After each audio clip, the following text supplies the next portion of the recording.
Hey everybody, welcome to my Suburban Oasis. My name is Soleil and today we are going to do a plant haul. I can hardly believe it's almost fall. I mean, in just a little over a month we're going to hit our first day of fall. It feels like the summer has gone really by awfully quickly and we've been getting so much rain lately it doesn't even feel like summer. It's kind of bizarre. But anyhow, you know, Chad got me, he got me again, and it's about time because it's been almost a month since my last plant haul, and I got some really great things on sale at my local nursery, Horrocks, and I also got a clearance plant as well from Lowe's. So let's dig in and take a look at some of the great plants that I got. I'm so excited. And for those of you who don't know, when I say Chad, I'm talking about my friend, compulsive horticultural acquisition disorder. It's something that many of us plant lovers have. You probably know all about it if you've ever had that drive to just go to the store, find something, and snatch up some wonderful plants to take into your garden. Anyways, we have got some beautiful, beautiful plants today. Some things that are still very summery and some things that are going to help lead us into fall. So let's take a closer look. Well, let's start with the first plant that I got, which is just from Lowe's. And this one was one that I got on clearance. And you know my love for hydrangeas, right, you guys? So when I saw this one and I saw that it was on clearance, I thought, I think I'm going to snag it. We'll see what it does in my garden. You know how I feel about big leaf hydrangeas, right? I haven't had them bloom very well for me over the past, I don't know, like almost 20 years. And so I kind of gave up on them. And now I have started to look into them again because of the fact that they're crossing them with serrata hydrangeas. You know, I love the hydrangeas that I've gotten so far this summer, and in addition, many of them not only bloom on the old wood, but they also now bloom on the new wood. So this one's not a brand new one on the market, but it is a really good one. This one is called Bloomstruck, and as you can see, the bloom on this one right now is blue. This one probably will not be blue for me in my soil. We are not in acidic soil here, so it probably be more of a pink because I believe this one is a pH dependent type, so it will change color depending on, you know, how much acid is in your soil. So this one is called Bloomstruck, and this is by Endless Summer Hydrangeas, which has been around for a really long time. But this one is good with morning shade, or excuse me, morning sun or partial shade. So it doesn't like to take too much sun. So I like that because I have been replacing some of my hostas with hydrangeas because, I mean, hostas are deer food, hydrangeas are deer food. So why not at least try and get some blooms, right? Anyhow, these are really, really beautiful blooms, and they get 3 to 4 feet tall, and they actually get even wider than that, 4 to 5 feet wide, so they can get quite large. Now, in my garden, I don't think they'll get quite that big. However, it's a possibility. You never know. They are hardy down to -30, so these are a really quite hardy plant. However, if you are in some of the colder zones, just know that some of the time you are going to lose those blooms that are on old wood. But that's the only reason why I'm buying this plant, is because it also blooms on new wood. So that's fantastic. And these do stay more of like, not a purple, but more of like a purpley pink than a full-on pink. So they do still stay in that kind of purple family, which I really, really love. I think purple and green are great colors together. So this one is going to be really, really beautiful. I can't wait to try it out in my garden. And I've actually kind of clipped back some of the stalks that didn't look so great. And it's already putting on some nice new growth. I'm going to show you.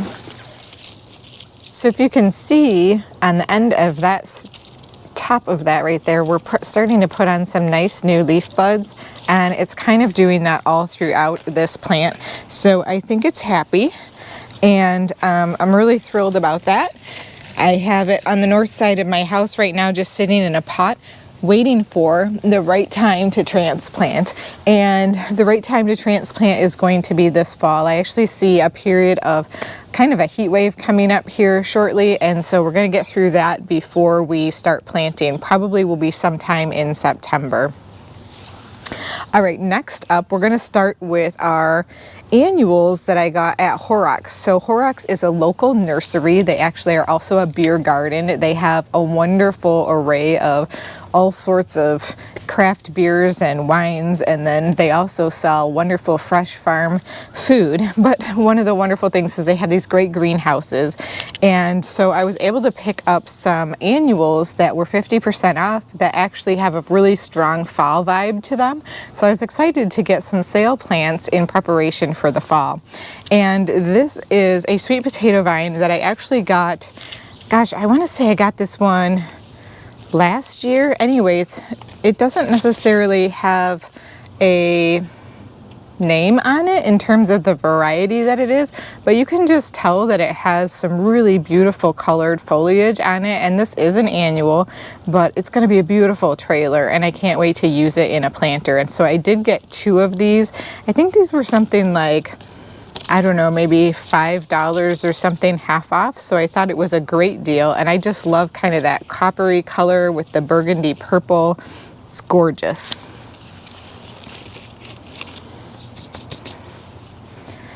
Along those same lines, I picked up some coleus, and this is absolutely stunning. It's a really nice deep burgundy as well. I just soaked these for a while to give them some really good moisture, but this one does have a variety listed, and this one is by Duman Orange. That's the grower, and it is stained glassworks copper. And this coleus is really wonderful because it has both that deep burgundy as well as kind of a rim around the edge of kind of a gold that helps it stand out. So this one will get only 10 to 16 inches tall, so it shouldn't get much taller than it actually is right now, but it will make a wonderful filler in a pot this fall. And if I want to, I could even take some cuttings of this and get it rooted on so that I have some additional plants by the time fall actually arrives. And this is a super easy to grow plant. These do really well in full sun. So I'm thrilled. I got a couple of these, and these were, gosh, $5.99. So these were half off, so they were $3 each. So what a steal, right? They're a great size plant. They're not even like a tiny pot. So what a fantastic deal. I then went and looked a little bit further into the annuals, and I feel like I scored really big with these plants right here. These are rudbeckia, and these are in a container that is meant to be decorative. It's kind of like a faux terracotta pot, and so they didn't actually even come with a variety type on them, but it really doesn't matter to me because these will be an annual. And they're absolutely gorgeous. Look at their rusty color on that. Isn't that fantastic? We have some that are kind of starting to go over a little bit, and plenty of buds on this yet. So it definitely probably needs to be potted up into a bigger container if I was just to keep it by itself. But I think also I can put it into a pot. I could even use this with the coleus and the potato vine, the sweet potato vine, and they would look gorgeous together because they're all like, you know, in the same color family, right? Wouldn't that be pretty?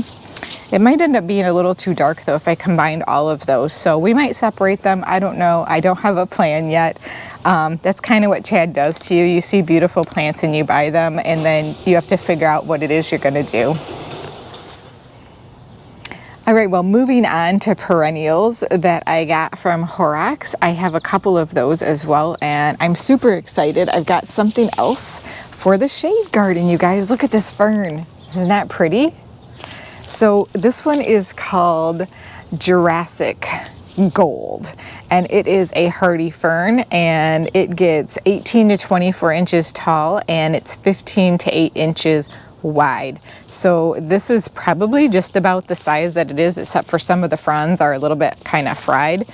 This was 30% off. It was $14.99 to start at. And so definitely a great deal. I've seen these and I kind of wanted some of them. I don't know how it's going to perform for me because it does like more moist soil, and it tends to be a little bit dry in my way back, so we'll see. But the cool thing about this one, and we'll put a picture up for you, is that the young shoots on this, or the new growth, are like a golden orange. And I don't really have any right now that are actually really truly new shoots or that are golden orange to show you. but hopefully they'll be that way. I wonder if any of you guys have grown this and what your experience has been with it. Like, does it do okay for you in soil that is not super wet or moist? But it does say it's good for woodland gardens, so I'm gonna give it a shot, and I'm excited to try it because the deer don't necessarily like ferns, and I don't think the rabbits are gonna eat this either, so that's a bonus for me. This does, again, grow in shade, and it is deer resistant, and so I think this will give us a few nice seasons of enjoyment of different colors. All right, guys. I want to say that for my final hurrah, I'm going to share another hydrangea. And this hydrangea is, ta-da, the Let's Dance Can Do. Now, I think this was actually voted the hydrangea of the year, or the flowering shrub of the year, or something like that, by proven winners.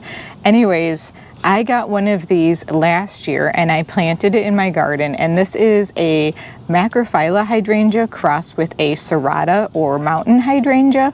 So it's a little bit tougher, a little bit hardier, and mine came back for me just fine. This is the hydrangea that said to me, go ahead and start trying hydrangeas again, because I've had such bad luck with them in the past. I feel like breeding has come a really long way in the horticultural world. Now, I super lucked out with these. These are in like a gallon container, and there were two different ones that were there. There were gallon containers that were marked $29.99, and there were gallon containers that were marked $17.99, and then they were 30% off. So I found two of them that were $17.99 that were marked 30% off. And I am super stoked about this. These actually have some nice buds on them right now, so we're actually going to get to even see some blooms this fall, and I have some great ideas about where I'm going to put these, so I look forward to showing you guys that. But let's talk a little bit more about this plant itself. These bloom either pink or kind of a purple. For me, they have been more of a pink around the outside, and then on the inside, they're more of like a lavender bloom, but they are absolutely beautiful. And these can take sun, or even part sun or part shade. And they are hardy down to zone 4, which is a -30, so that is fantastic. And they grow 3 to 4 feet tall and up to 3 feet wide, so slightly taller than wide. And the one that I have right now, it's only been in the ground for 1 year, and I would say it's probably only 2 feet tall. So I think as it develops the roots and it gets stronger, it will continue to get larger for me over the next couple of years, just like any other plant. This one will bloom all through summer and fall, and I want to say that mine started blooming, I think it was in early July, right around the same time that my oak leaf hydrangea started blooming and my smooth hydrangea started blooming. So that is just fantastic. And again, it blooms on both old wood and new wood. So if you don't get the first set of blooms, you'll get the second set of blooms no matter what. Now, these are deer candy, so don't plant these in a place where the deer like them, or they will or where the deer come, or they will eat these up for sure. They do like moist soil, so you don't want them to dry out too much, and they will wilt during the late afternoon sun, but that's usually just a reaction to the fact that they have such big leaves, and they have trouble sometimes transporting all of the water that they need to all of those leaves during the late afternoon when it's so nice and hot. So other than that, these are probably one of the best large leaf type hydrangeas that I've had. And again, they're a cross between the big leaf hydrangeas and the serrata type hydrangeas, so it makes them really unique. And they kind of almost have a little bit of a lace cap pattern to their bloom, so I really love that as well. Well, that's a wrap, you guys. Those are all of the plants that I got this time. I'm super excited about this plant haul. This one in conjunction with the last one have been great for me. I found a lot of plants that I wanted and at great deals too. So I'm really thrilled to share them with you, and I can't wait to show you where I put them in the garden. Well, thanks again for joining me, and we'll see you next time.